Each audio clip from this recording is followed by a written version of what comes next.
एक महिला अपने डूबते हुए पति को बचाने के लिए समुद्र में कूद जाती है और जब वह मुश्किल से उसे पकड़ने ही वाली होती है तभी जहाज के प्रोपेलर से महिला की अपनी उंगलियां कट जाती हैं। दर्द से उसका हाथ छूट जाता है और उसका पति समुद्र की गहराइयों में समा जाता है, जबकि महिला को बचा लिया जाता है। लेकिन वह कभी यह मान ही नहीं पाती कि उसका पति मर चुका है, क्योंकि उसकी माँ हजारों साल से जीवित एक दिव्य नागिन थी और दैवीय संकेत बताते हैं कि उसका पति शायद अब भी जीवित है। इसी उम्मीद, दर्द और अपराध बोध के साथ वह 7 साल तक उसकी तलाश करती रहती है और एक दिन उसे सच्चाई का पता चलता है कि उसका पति न केवल जीवित है बल्कि उसकी सबसे अच्छी सहेली के साथ एक सुनसान आंगन में सुखी जीवन जी रहा है और उनके 2 बच्चे भी हैं। यह जानकर वह टूट जाती है कि उसका पति उसके लिए मरने का नाटक कर गया और असल में उसने हमेशा उसकी सहेली से ही प्रेम किया। जब वह गुस्से और दर्द में जाकर सवाल करना चाहती है तो उसे बेहोश कर एक सुनसान गोदाम में ले जाता है। वहीं उसे पता चलता है कि उसके 2 बचपन के दोस्त भी इस साजिश में शामिल थे, यहाँ तक कि उसे मारने के लिए गोदाम में आग लगा दी जाती है और उसकी मौत के बाद भी उसकी आत्मा भटकती रहती है। लेकिन हैरानी तब होती है जब वे लोग उसकी अस्थियां तक नहीं छोड़ते और उन्हें जमीन पर पटक कर नष्ट कर देते हैं, जिससे उसका पुनर्जन्म भी असंभव हो जाता है। ठीक उसी समय एक ऐसा व्यक्ति आता है जो बचपन से उससे नहीं बनती थी, लेकिन वही उसकी अस्थियां सहेज कर उसे सम्मान देता है। तब उसे पता चलता है कि वह व्यक्ति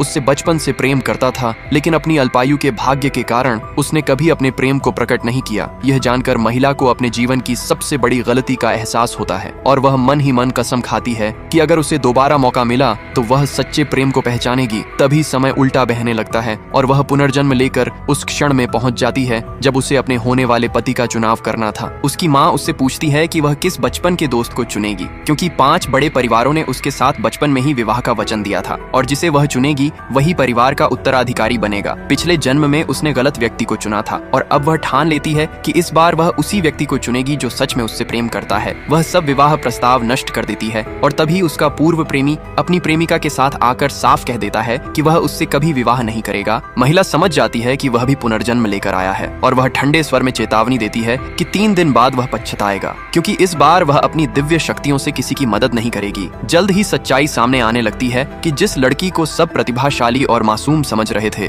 वह असल में उसकी रचनाएं चुराकर अपना नाम बना रही थी। इंटरनेट पर उसके काले कारनामे उजागर होते हैं, लेकिन वह उल्टा महिला पर ही आरोप लगा देती है और झूठे वीडियो के जरिए उसे बदनाम किया जाता है। उसके पुराने दोस्त भी उसी का साथ देते हैं और महिला को धमकाते हैं, लेकिन वे यह नहीं जानते कि वे एक दिव्य शक्ति की बेटी को चुनौती दे रहे हैं। जब महिला अपनी शक्ति का प्रयोग करती है तो देखते ही देखते हालात पलट जाते हैं। बड़े परिवारों की किस्मत बिगड़ने लगती है और अंत में वही लोग माफी मांगने पर मजबूर हो जाते हैं। महिला एक नीलामी के जरिए सच्चाई उजागर करने की योजना बनाती है, लेकिन उसके खिलाफ साजिश रचकर उसकी पेंटिंग नष्ट कर दी जाती है और बदनाम करने वाला वीडियो सबके सामने लाया जाता है। तभी अंतिम क्षण में वही व्यक्ति सामने आता है जिसने हर जन्म में उसे सच्चे दिल से चाहा था और यहीं से उसकी असली बदले और न्याय की कहानी शुरू होती है।